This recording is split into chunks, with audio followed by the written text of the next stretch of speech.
Yes, sir. This your boy K6, like always, man. Welcome to another show of Real Talk Tuesday, live in effect, man. We got a full house tonight, man, and we got a subject that we talked about before, but we didn't get into it deep enough. So tonight we gotta get into it deep. But y'all know how I do, like always, man. To the right of me, I got my main man, Miss Flick It Up. What's up? Man, y'all already know what it is, man. This is your boy, Mr. Flick It Up. You already know how we turn up right here, man, on ShakeDown Showcase Radio Real Talk, man. Talk Tuesday.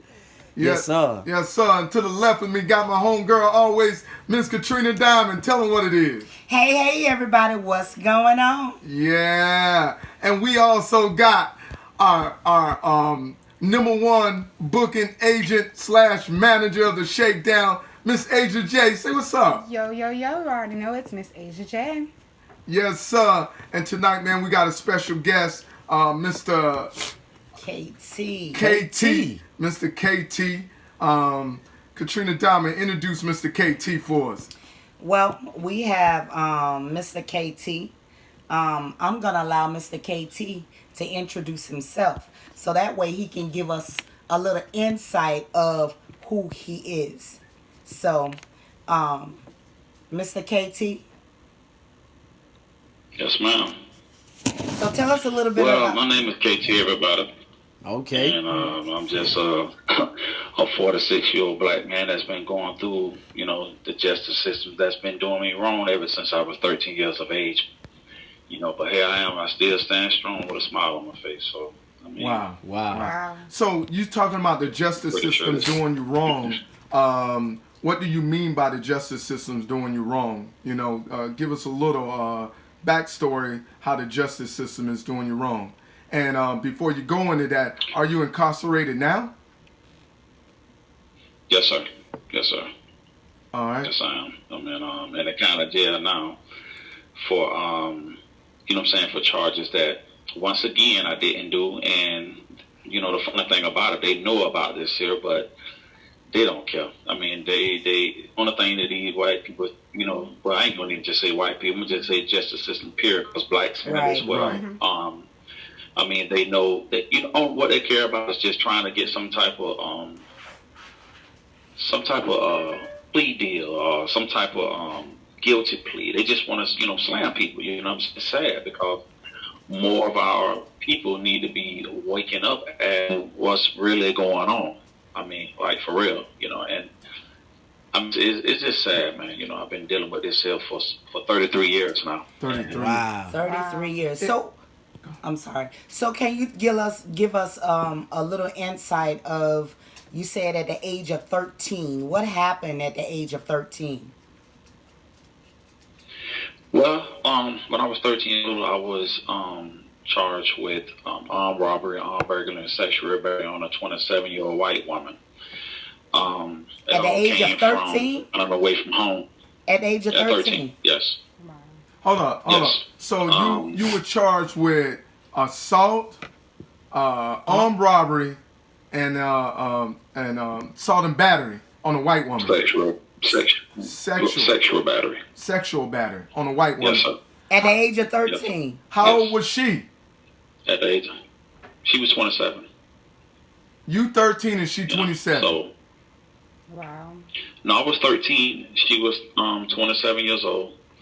Her husband was the head state prosecutor of Hillsboro County. And needless to say, the funny thing about it, when they came in, they had told my mom that they was looking for me. And my mom told them exactly where I was at. But she was concerned. She was like, well, why are you looking for him and all that kind of stuff there. So they gave her this whole bullcrap behind story. Well, we'll get in contact with you when we get in contact with him. Well, they didn't get in contact with me right away. They waited until I was at the schoolhouse and that I was by myself, and they came down to the school and interrogated me in the schoolhouse. I remember clearly my principal asked them, don't they need to call, my mom or some type of leader and stuff. And they was like, no, we'll handle this here on our own. So they interrogated me without my parents being there in a type of legal guard. And I remember them asking me, did I commit these crimes? And I told them no, after he explained to me what there was. because I didn't understand what he was saying at the time. Well, after he explained to him, and I told him no, it didn't happen. So I told him what actually did happen, that I did go to her house, because I had ran away from home, that I did knock on the door, that she did let me in, and that she said, she allowed me to lie on the couch and go to sleep and stuff, but she wanted to call the police after I showed her the stuff that I had on my body that my ex-stepdad had put on me for abusing me in court. So I talked her out of not calling the police because nothing happened to my mom. And the next day, not the next day, that same day, I heard a baby, I guess her daughter's upstairs crying because she had just had a newborn, and I got scared because that's what made me feel as though that her husband was home. So I had to leave. Right. Yeah. And she actually said, well, where you gonna go? So I was like, I just want to leave and stuff. And I really didn't feel comfortable being that anyway. It was basically, I was just for someone to consult into, because the way my mindset was at the time is that I didn't really know what happened to me. I just didn't want to be at that house because I was constantly being abused, mentally and physically abused by my ex-stepdad, and my mom was allowing it. Basically the one that I looked up to and, and looking for the protection from. So you feel like you didn't have no protection from your mom? Say it again? So you felt like you didn't have any protection from your mom? No, not at all. And as a matter of fact, it was my second time running away from home. And so when I left, it was 2 weeks later that the police came down to the schoolhouse and interrogated me and made me say that I raped this woman, that I burglarized her home and robbed her. They made you say that? I didn't find out. Oh yeah, they made me say that. They not only did they interrogate me into that conference room, he basically hit me. And when he hit me, I fell. And when I fell, he kicked me. And when he kicked me, of course, what child's not gonna be scared? And basically, I was just ready to say anything at the time, and I would have said anything at the time because of the fear that I had on the inside. Wow. They adjudicated me as an adult. They locked me up. And the funny part that, I want America to hear this here. The funny thing about that is, her husband was a state prosecutor, as I said before. Right. He trying to get numbers. Right. He trying to get numbers. Yeah. I want you to hear this. When I went into the courtroom, on the day supposed to do plead out, because they got me that, hey, I committed and I'm, go ahead and plead. They're going to give me some, this a little amount of time. Well, what they supposed to have, the plea was is that they told me that I was go to the juvenile facility and that I will only go there for 5 years until I'm 18 years old and that I get out. But if I took it to trial, that I would go to trial and I would lose trial and I would never see my parents them again. But before I actually went in there, I had me in the county jail, because I was in there with some adults. They told me, say, man, Jit, don't, they were calling me, Jit, don't cop out to that day. You ain't raped this woman. Don't do it. Don't cop out to it and stuff. So that kind of gave me a little boost of morale, to stand up to these people. So when I went into the courtroom, my mind was, I can do this. So when they asked me, was I willing to the plea, I told them no. Well, let me tell you what the judge did. The judge, my whole family, kicked my whole family out of the courtroom. They kicked my whole family out of the courtroom. Wow. So kicked your whole family out the courtroom. Me facing and having to dealing with the system. And of course the threat came because the judge actually, pulled me to the side and told me, you know what you're doing? And I told him, yes, sir. And he said, okay, well, if you go to take it to trial, you're going to lose. And you're going to get life in prison and you'll never come home. You'll never see. Okay, so I got scared all over again. So they already telling you. So they already telling you that you're going to lose. They're already telling you that you're going to lose before you even go to trial. So before your attorney even talk to you or your public defender even talk to you, they already telling you what's going to happen. So they done made up their minds of what they're gonna sentence you to. Basically, they don't sentence you already. Yeah, but I want to ask one question: While you was going through all that, and the parents supposed to be there supervising the whole time. If he's a juvenile or a minor, no matter what, the parents supposed to be there regardless. It never happened. Nah, bro. And they were It never kicked out. happened. They were kicked out of the courtroom, correct? Never happened. And they was kicked out of the Yeah, courtroom. they kicked my whole family out of the courtroom. Yes. So did you ever have a never public happened at all. defender or any type of legal representation at the time? Did you? I had a public who was down with the whole thing. I mean, this judge here, he had this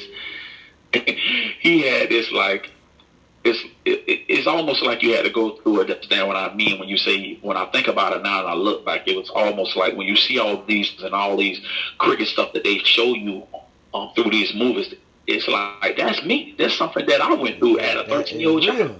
Yeah. I mean, that's you know, and that's what made me really truly understand exactly what I went through by watching these crooked behind court scenes type movies. You know, and it's sad because the funny thing about it, this same lady who lied on me and her husband who helped her fabricate everything, she killed him. Wow. She went into the house and him, and then took the police on a high-speed chase and jumped off the Skyway Bridge and fell into a boat. From what I understand, it was a 200 feet drop, but she survived. And she pleaded insanity, and they gave life in prison. This same judge who sure I went to prison and everything, he come to find out he was doing all type of illegal stuff that was going on, racketeering, money laundering, so everything. And so when they was gonna take him to court, he killed himself up under the interstate. So if that's the case with the judge, that just like any other cases, they didn't think about revisiting your case because of the judge was doing crooked things, because Constitution says if you've been prosecuted by any judge or attorney that get caught with legal action, all cases from that time gets pulled. Exactly. But and that's true. And that's true. However, every crime or every what I'm looking for, every case that has been like this, they've had an attorney that went back and helped them find themselves, you know what I'm saying, not guilty, innocent. So that's what he needs. You know what I'm saying? But you also have to go back and see what the statute of limitation of him bringing all this. Now, we're talking from what year? 1986? I was only 3 years old. So we're talking about a case from 1986 to now. You know what I'm saying? So that's, you know, just to find someone. And I've tried. And one attorney on his behalf, he's a friend of mine, on his behalf, the woman told me she wanted $20,000 up front. That's real. Wow. You know what I'm saying? So I was, you know what I'm saying? So I'm like, okay, well, maybe I can find a pro bono, you know what I'm saying, or something like that. Yeah. But it's hard. Yeah. It's hard. And it's almost like if they look at his case, like they scared to take on the case. Yeah, because believe it or not, it's going to federal, it's going to go he has a lawsuit against the state of Florida. Yeah. He has a lawsuit, and that's what they're afraid of. But could you explain to them, KT, about when they did, when you was let out, because you was released at one time. So can you go and talk about when you were released and what happened when you got rearrested again? Oh, so you were released at one time, and then this 2003 you were released, and then you're re-incarcerated now. So your incarceration now is not pertaining to the case that happened back in 89 or 87. 86. So how did we get to where we at right now?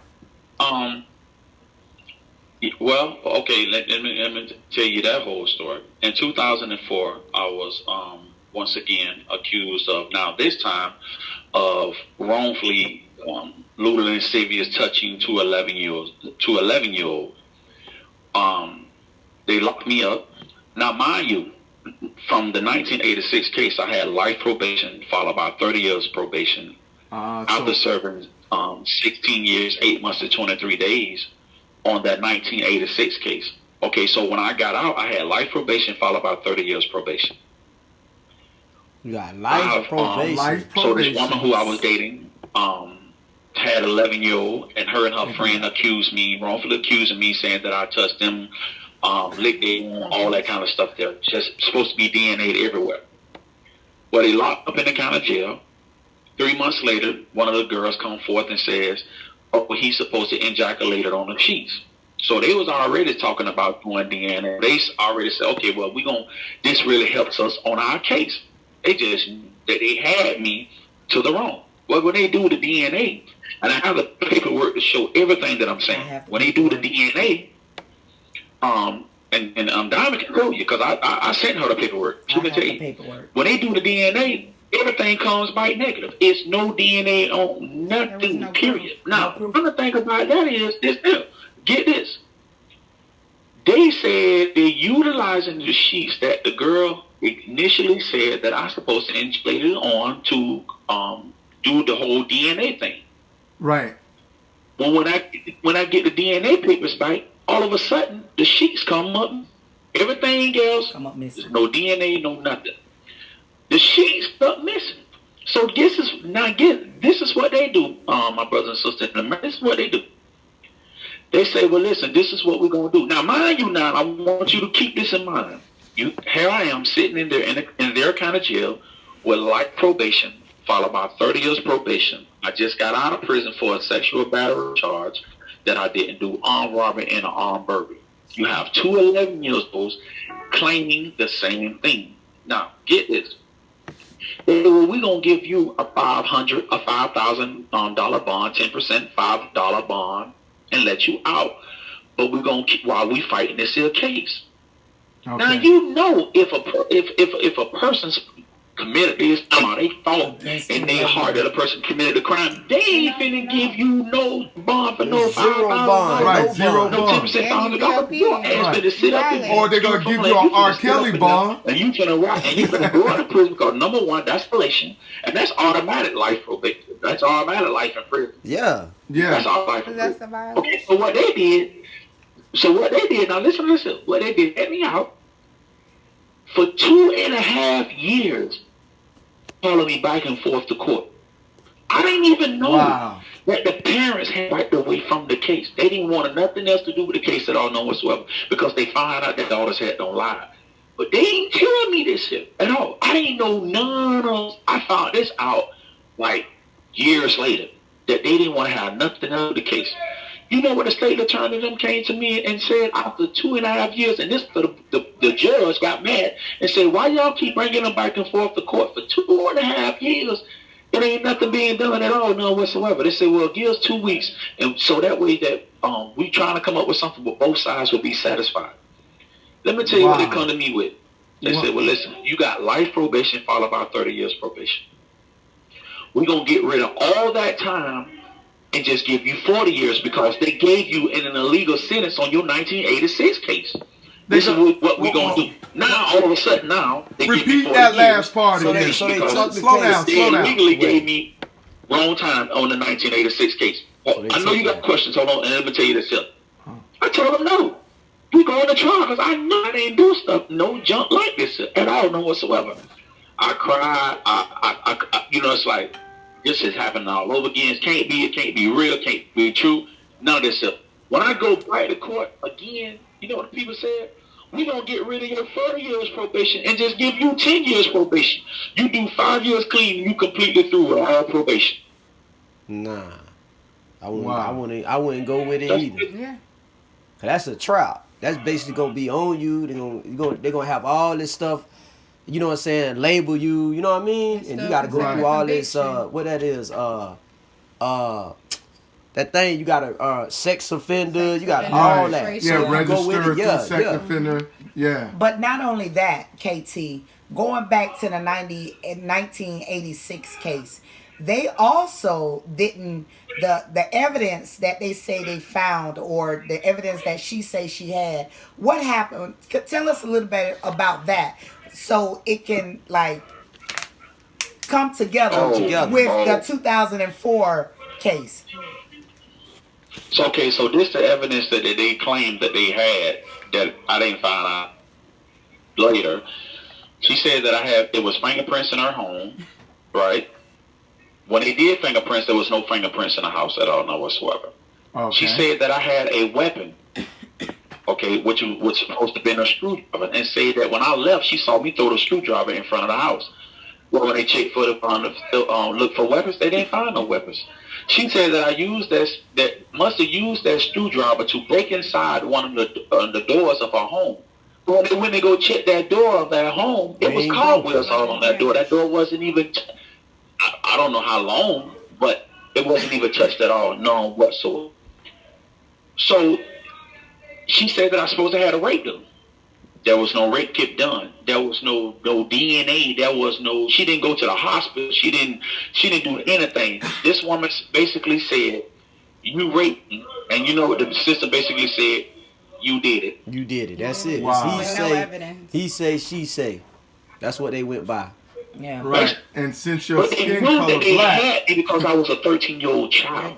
Right. Convicted. Right. I knew that they convinced me by threatening and keeping my mom from knowing what was really truly going on behind the scenes and stuff like this here, because I was a 13-year-old child. Right.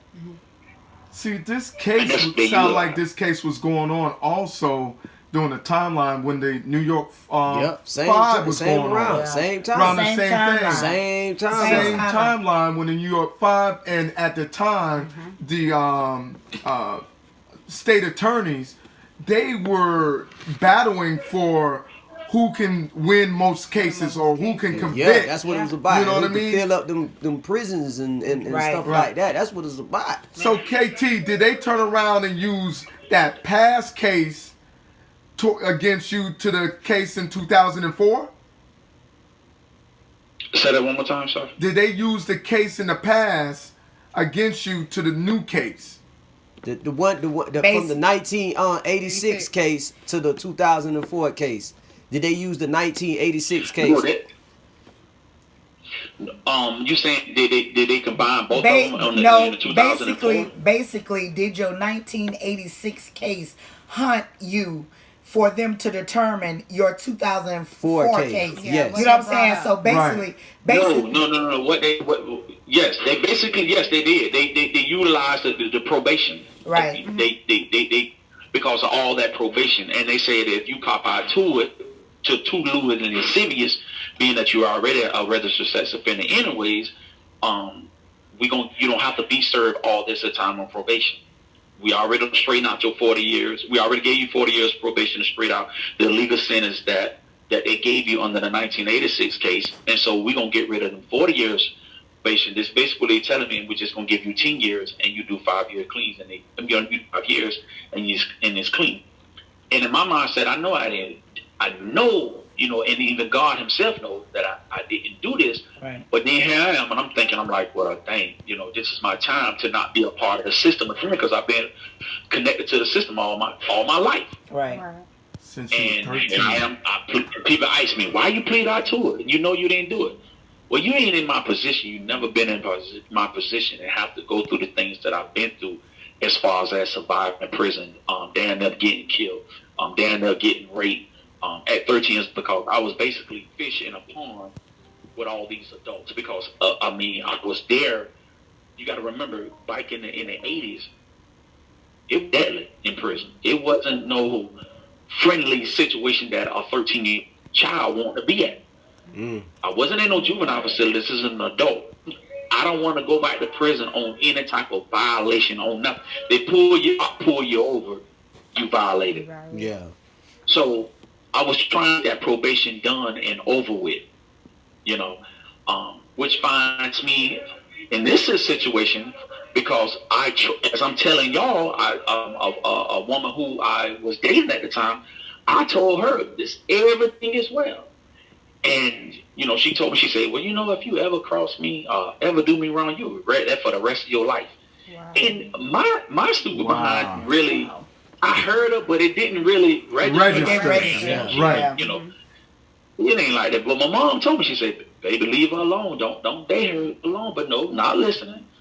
I went ahead and dated anyway. And what she do? She got mad some money and went to my probation officer and told my probation officer. Now this is when I was on the, I had the 5 years. The 10 years probation, and told my probation officer that I hit her, all around her grandkids, all kind of just bull crap stuff. So when they came to her and told her, said, well, we want you to fill out an affidavit on what you're saying. She said, I don't want to fill it out. A week later, she called the people and told her, no, they called her. To try, to try to get her to come in and do it out of affidavit. She told the people straight up, she lied, she was upset, she was mad at the time. They didn't hear her perjure or nothing. You know what the people sent me back to prison for? Because I didn't have a job, because being on sex offender probation, you have to have a job. I didn't have a job, so that's the reason why I went back to prison. And from there, and I'm pretty sure America knows they have this system. It's called Florida Civil Commitment Center. Right. And they committed me. They sent me to Florida Civil Commitment Center. From prison. I wasn't even released. And my time was over with in 2012. And I've been dealing with that place since 2012. Wow. And here it is. Me being there is so crooked. It's so nasty. And I'm pretty sure if you go online, you'll see all the crooked stuff that goes on that place. They don't even want the news people to come in there, because it's a crap. It's nasty. It's deadly of how they treat people there. And one of the guys, they was coming to lock me up on an investigation, and one of the guys was walking by, and he dropped a chip of powder porn on it in front of an empty bunk where I slept at. I slept in this bunk, and it was an empty bunk right in front of me, and he dropped the chip over there. And don't you know that them people took the chip and put it in my property and said it was mine. And now I'm sitting in the county jail facing 8 charges of child pornography because of him. And they said, we know that he's involved in this. I've been at this place for 6 years. 6 years now. And never don't got get in in no trouble at all. People say, we know it was his, but you should have came forth and said something. What the hell can I come say something? Were you at that time when they came to search you, or were you at your bunk at that time? That's crazy. No, I was in a lockup. They already came and locked me up when they did the search, or when they saying that it was dropped, were you there? Oh. Were you there when I wasn't even there, and then make it so bad. Do they have cameras? But listen to this, Don. Listen to this, because I'm gonna have to call y'all back, because it put more minutes. But I told them people, I say, check the camera, look at your camera, because they have freaks in there doing. I say, look at your camera, you'll see how the whole thing went down. Right. All of a sudden, people say, we destroyed our cameras after 30 days. They destroyed the tape. That's a lie. In jail? That's a lie. You can't do that. They can't do that. You can't do that. They can't do that. They can't do that.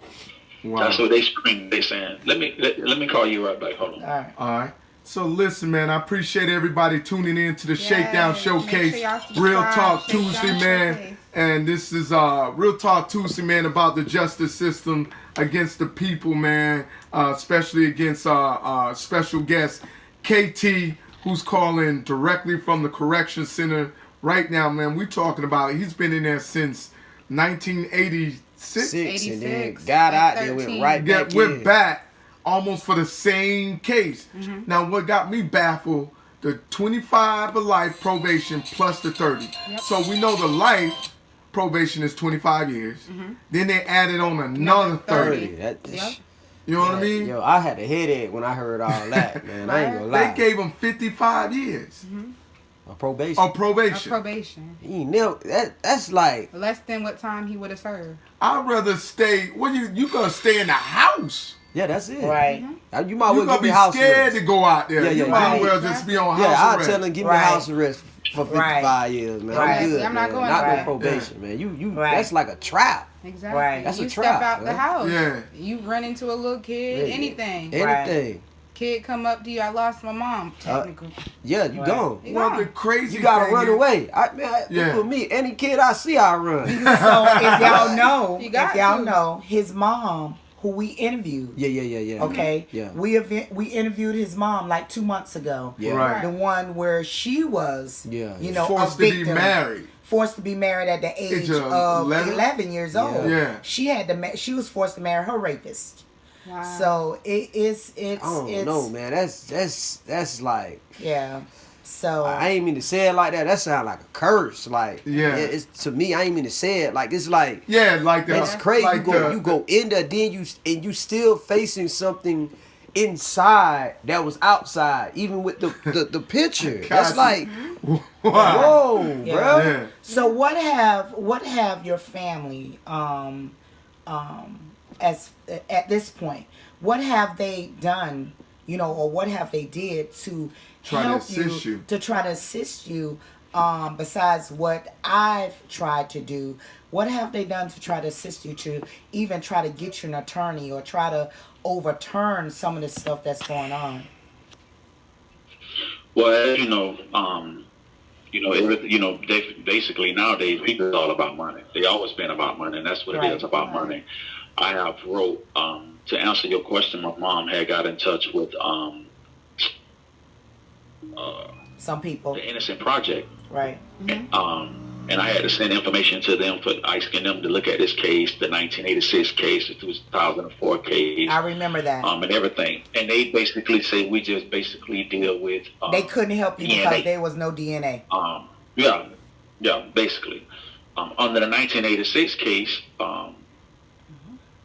it was too many years that went by in that case, basically, by me pleading out, and by that too many years went by because... Yeah, that was what I said. The downfall was... it didn't help the case at all, none whatsoever. So basically it was like out of their hands. What can they do? They don't have that type of money to be paying for no lawyer and stuff like this here. And these lawyers nowadays, they want money that I don't have at all, none whatsoever. Right. And it is a good question, because I will say this here, and I'm not ashamed of saying this. When my mom them did have the money, she was no help. Wow. Because when I was when I went in 1986 and I was in prison, they was, when they did have the money and stuff like this here, and she was still married to my ex-stepdad who used to physically and mentally abuse me. He, she said he basically, because I said, Mama, y'all make it down there $100,000 a year from the business that y'all had. Why you never got a lawyer for me at that time to help me? Well, he wasn't gonna let me help you at all, none whatsoever. Wow. And and I thought about that, and I said that gotta hurt. And I guess unknowingly, I had to say to myself that what, I had to be strong through this by myself. It's just me and God.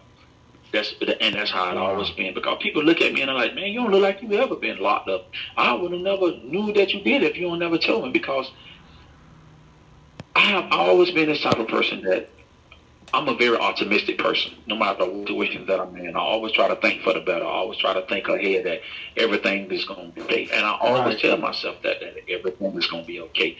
But you know what? Deep down, I'm hurt. I'm broken. I'm lost. I'm confused. And of course, as the brother just said, that's with you now. Like, it's a hard pill to swallow. It is hard to swallow, but you know what? I'm swallowing it and I'm dealing with it, and I'm wallowing in it every day, even facing with these charges right now. I smile, I laugh, because I say, you know what, God ain't taking me through all that shit for no reason. Right. There has to be a reason. I wasn't just born to constantly keep going through these repeated lies over and over and over and over again. And then the more I talk about it, I'll be like, I know some people out there got to be saying, man, you lying somewhere down the line, man. You know what I mean? You don't been locked up for a sexual situation one time, two times, and then again, you got to be lying. Well, let me tell you something. I have no reason to lie at all, none whatsoever, because I don't owe nobody no lie at all, none whatsoever. It's me that's going through what I'm going through. It's me that's went through it. And ain't nobody above going through something if, you know what I'm saying, if that's what God wants you to go through for a better, you know what I'm saying, for a better ending. And that's how I look at it. And that's how I always deal with it. Right. Man, listen, man. I appreciate everybody right now tuning in to the ShakeDown Showcase Real Talk Tuesday, man. Talking about the justice system against the people, with a special guest named KT, who's currently incarcerated. Man, I know y'all been listening to the story, man, and whatnot, and we definitely need to just put the word out, man, and see what we can do for the brother, and if somebody else can even look at the case. I mean, you know what they say, man. 5 is better than 1, and 8 is better than none. You know what I mean? Right. So we got to get more people to look at the case to be able to, you know, see if they take it over. Because if they took over, you know, a lot of these people take these other cases over because it's happening now. Right. Because the trend is now. Because look at what's the movie? What's the Free movie? Me. Look at us. Look at us. How they see us. How they see us. How they see us. And what's the other movie? Free Me. Free Me. Right. And these are similar situations. Right. That especially No evidence. as you look at us, as you see us, just like it is. You know what I'm saying? So it's profile. It's high profile. Unfortunately, his case was not a high profile case at the time. It wasn't a high profile case. Yeah. Therefore, it got overlooked. That's flat out. It got overlooked. They did. No, but at the end of the day, like he said, they would have helped him out if he would have went through all the way through with the trial. It doesn't sound like it though. It doesn't sound like it because when you listen, how he said the judge and the attorney, I'm talking about the innocent program. When he was talking about the innocent program, when he was going into the innocent program, they say they couldn't help him out because first they had no DNA, and then plus he plead out. You get what I'm saying? Yeah, but that's the problem. That's the problem. Because when you plead out, that's basically saying that I did it. Okay, I'll take my charge. But think about it. That's just like them boys up in they beat them until they said that they did. They convinced them to say I did it when they didn't do it. Yeah, the difference about that, they actually had that on tape. Yes. And that tape didn't get destroyed. So they never plead out, even though after that they still kept saying that they're innocent. Because when they got locked up, they still ended up, their parents were using lawyers and other attorneys. They had a whole lot of protesting and all that. Yeah, they had the church. Because they had evidence that these officers and the state attorney was forcing them to do this. Right. That's the thing, is that evidence was there. Like I'm gonna say this on his behalf. Not long ago, I'm gonna say about maybe last year sometime. His mother and myself went to Tampa, Hillsboro County, to the courthouse to get the police report from the 1986 case. You ain't nowhere in the end. It cannot be found. Yeah, they destroyed it, bro. It cannot be found. From the 2004 case as well that cannot be found? No, they can find a 2004 they can't case. Find We were trying to get up under the 1986 case. And it's so funny that you said something about that, Don. Because I was just going to ask you, do you remember that? The 1986 case. Yeah. And everything. It doesn't matter how far it is. Yeah. It's supposed to be there. No, of course. You know what I'm saying? That's legal document. It cannot be found. It can't be found. It can't be found. Cannot be found. KT, any final words that you want to say to the people, man, that why we got you right now? Say whatever on your heart, on your mind, what you want to say to the people. I just want to say, man, I want to tell you and your team, I appreciate you having me on, being able to express, as much as I did about my story. And I just want America and everybody to understand that injustice is serious. It's for real. It ain't just something that you read about, that you hear, that you see on TV. It's serious. Keep me in your prayers. I'm dealing with it because, of course, as I expressed just now, I'm dealing with a situation right now, which I've, know in my heart that I'm going to beat this. Listen, I can guarantee you this. You're going to give me 120 years because I'm going to take it to trial. I'm not going to plead out for something, ever again. Right. Ever again, And I just, I just want if anybody, knows somebody that can help me out of these situations, I'd appreciate that. If not, just, your prayers is good enough, because at the end of the day, I'm a strong individual, and I definitely appreciate it. Right. Any final words, Katrina Diamond? Well, I just want to say to you, I admire your strength. I can't say how I would have dealt with what you have gone through from 1986 to your present time. So I just want you to know that, I admire your strength, and God is going to bring you out of this, and when he do, you need to, what I'm saying, just start traveling and just start do a book and just start, what I'm saying, you have a testimony for someone. You know what I'm saying? So just keep your head up. I know it's hard. Just keep your head up, and I'm here as a friend. Been here as a friend since 2015. So if I've been trying. So if I'm gonna say, and I'm glad this is out. So whenever somebody else can either help you find someone that can help move your case. Yes. Right. So just keep your head up.